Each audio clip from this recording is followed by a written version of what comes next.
are going to go ahead and get started. My name is Chelsea Harding, and I am a faculty in the Data Analytics and Information Systems Department. I'm super excited to bring to you guys the, 9th annual HackUSU, something like that. Really quick, give me a cheer if this is your first HackUSU. All right. What about second? We got any second years in here? Okay. Third? All right, more than 3 years of HackUSU. As CIO, I have to say. Okay.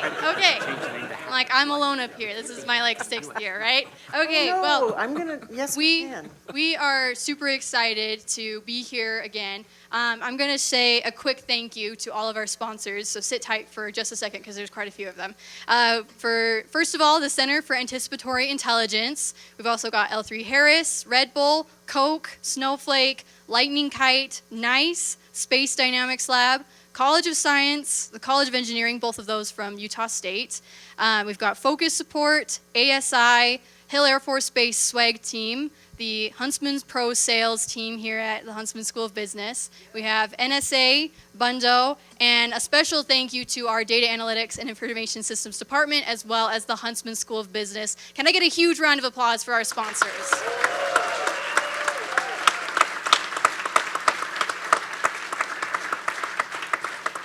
It's not an exaggeration to say we could not do this event without you, because we literally couldn't do this event without our sponsors. I am going to turn things over to our university president, President Elizabeth Cantwell, in just a moment. We are super excited to have President Cantwell here to present our keynote presentation. Just a couple things about President Cantwell. She served previously as Arizona State University's Vice President for Research Development, as well as CEO of the ASU Research Enterprise. She led an organization of 150 and grew the overall research enterprise at ASU from $435 million to $680 million over 3 years. And in her CEO role, she grew the applied research entity from no contracts to $15 million in annual awards. Before her work in university research leadership, she served as the U.S. National Security Mission as the Lawrence Livermore National Laboratory's Director for Economic Development and Director for Engineering Mission Strategy, and earlier as the Deputy Associate Director for Global Security at the Oak Ridge National Laboratory, where she worked with the U.S. Departments of Energy and Defense and the National Nuclear Security Administration, the Defense Threat Reduction Agency, and NSA. So huge round of applause, and thank you for President Cantwell. Oh, it got me. I have to say, you missed an entire 5 years of my career at the University of Arizona. So I'm one of those few. There are people. Anybody here from Arizona? Yeah. So you understand the competition between Arizona State University and the University of Arizona. Very few people make the transition from one to the other. But I have spent the majority of my career that wasn't in higher ed, working at the interstices of new ideas and ossified federal agencies like the Department of Defense, and even NASA, I would say, at a lot of points in my career. So I don't have a planned speech for you, but I thought I would tell you a few things about hacking in my experience, and then we're going to actually do a participatory exercise, because I'm going to ask you to think about what it means to hack our social world. And so I'm going to point to a few people if no one wants to participate. I've gotten good at that since I entered higher ed. So a couple things to think about.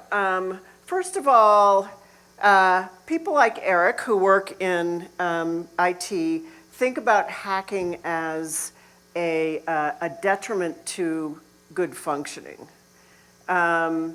And in many places it is, but there are a lot of parts of the world that we live in that actually need you to be functionally hackers, because the way it works today isn't going to last more than another year before we've got to do it differently. And that is beyond true in higher education. I will not give you my soliloquy on how rapidly higher education is changing under our feet. But for those of you that are students, I encourage you to think about it and talk about it and point it out to those of us that are teaching you. This is how I think this is changing under my feet while I am a student today. And I encourage you to think about that hacking mentality in terms of how do I work with the people who are making this education possible and make it better. So we need hackers no matter what we do.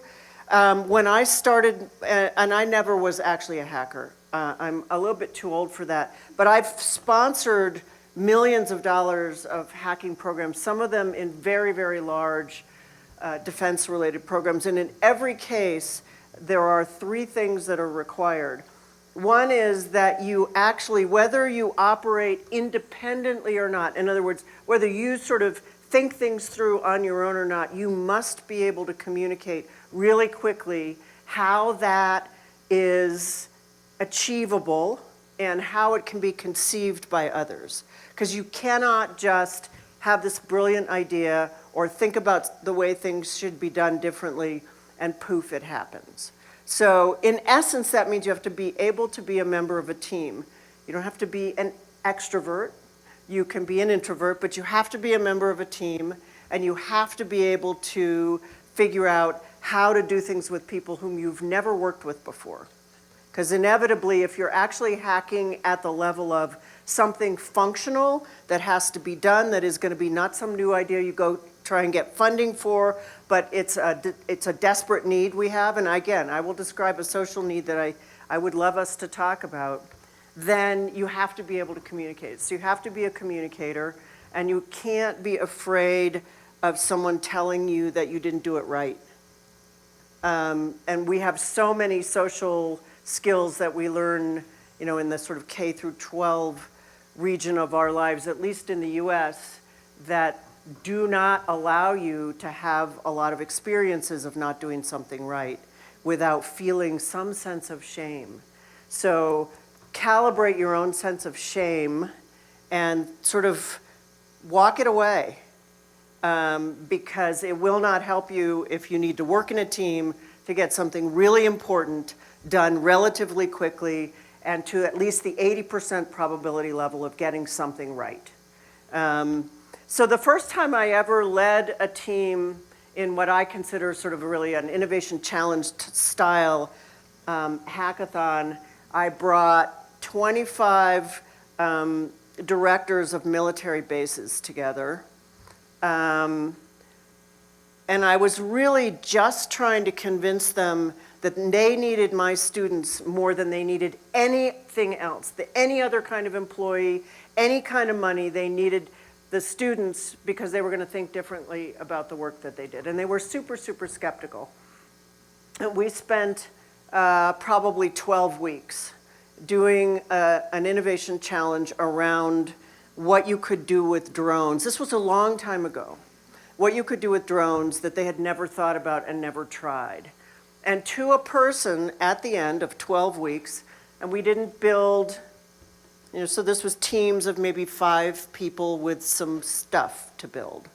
We did not build the next unicorn, but every single base leader, and so these are sort of colonel level, these are people who have massive authority and responsibility for lives and equipment, said, if I hadn't participated in this, if I hadn't sat here and watched these teams work, if I hadn't talked to them about what my challenges are, I wouldn't believe that they could have given us so much of a changed perception in how quickly we can do things differently, how quickly we can actually come up with ideas that we could implement in our ossified systems and get them done.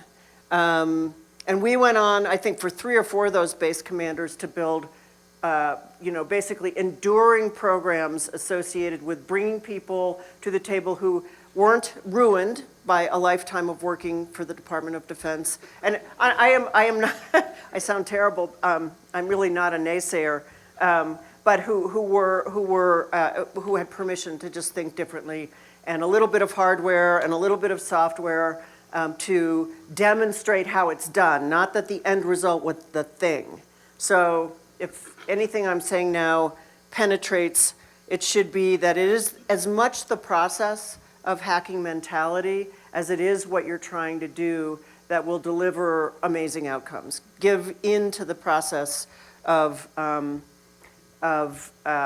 being in that questioning, rapid implementation, fail fast, fail hard, however you want to call it. Write your next book about what that mentality is, but that is really, really important.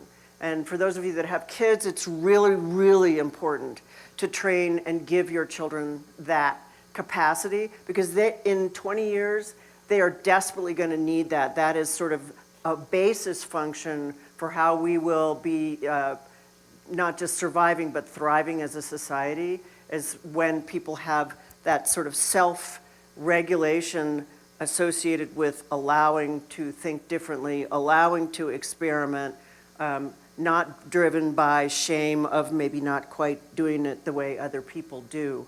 So the thing I'd like to, I'm going to switch gears for a minute, having given you all the good philosophy I have about hacking. Two things. One is there are parts of this world that desperately need that mentality. Some of them are just like, oh my goodness, the procurement systems in any large organization desperately, desperately need to be hacked right now, so that we can get things done as a nation faster and better.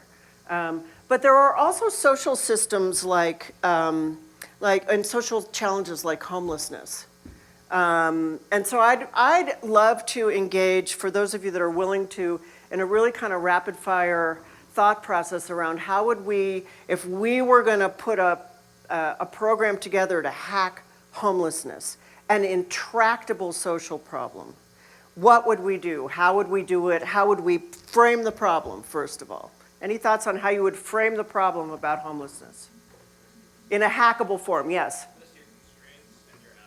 So constraints and assets. You had back there, I think? Strength in families. I mean, I've heard it, I'll put a couple things that we read about all the time, you know. Is it a problem associated with addiction? Is it a problem associated with mental health? Anything else on framing the problem? Yes? Cost of living. Cost of housing, to be specific, in many, many locations. So if we have this kind of, it's a little bit of an inchoate, that's kind of what social problems look like. How do we frame a hacking approach? First of all, let me just ask you, what sponsors would you bring to the table for that? Governors? HUD? Nonprofits. Realtors? I think that's a really amazing option. Social work. Social workers, housing developers, anything on the human side. The homeless, thank you. The voice of the issue. One more, any more? Who'd you bring to the table? All right, so we've got some sponsors or people who get together and help frame a hackable event. And then we get into, if we don't talk about money for the moment, how do we hack homelessness? It's a process, not a condition. It is a process. It is a process. Thank you, not a condition. Yes. Hope. Yes. So we're almost hacking hope.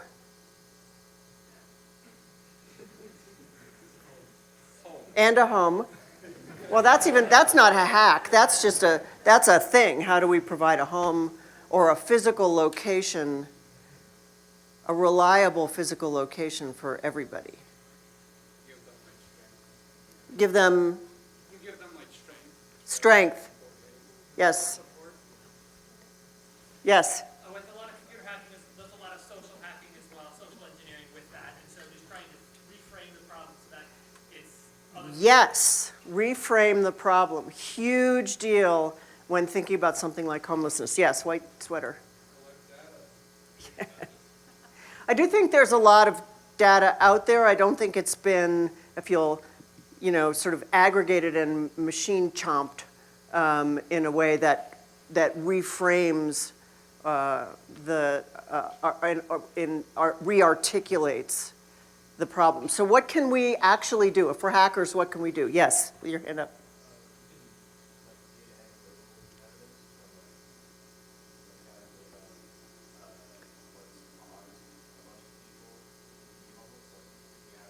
Causes. Yeah.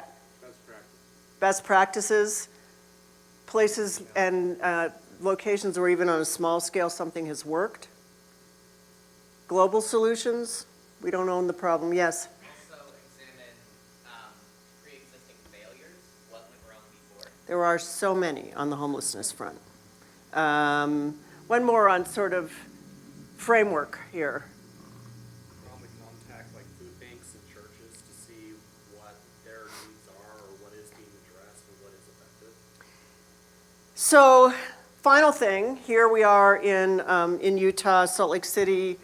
Our state legislature all have identified homelessness as a growing issue, salient issue, significant issue. I encourage you all to take everything you learn from events like this and put social hacks together.